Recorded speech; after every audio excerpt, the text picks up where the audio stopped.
Hyperbaric oxygen therapy is a well-known treatment for scuba divers who suffer from decompression sickness.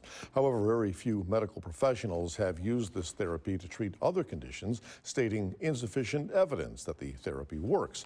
But one Louisiana State University doctor says this treatment should be used more widely, and he has the cases to back it up. Shelley Botat has details in Health Watch.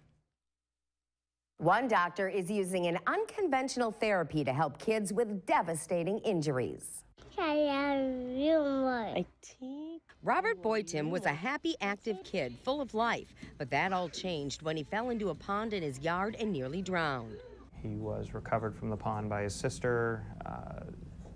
Between his sister, the police that came, and EMS, they did CPR on him for about 45 minutes. They got Robert to the hospital where he was resuscitated, but the prognosis was gloomy. We were sent home with a child we were told would never open his eyes, never speak, never react. Then there was Amy Grady, who had already signed the paperwork to donate her son Connor's organs after he suffered neurological injuries at birth and was given a grim prognosis. There was no other options for us.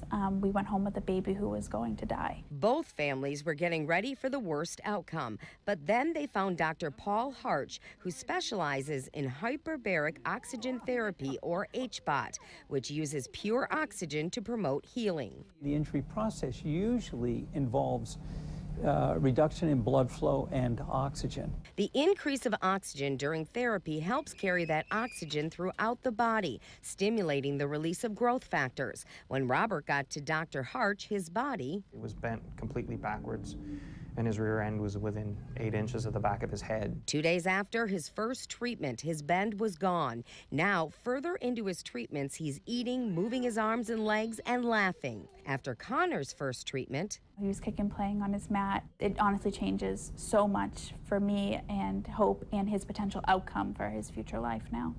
Giving both kids something to smile about.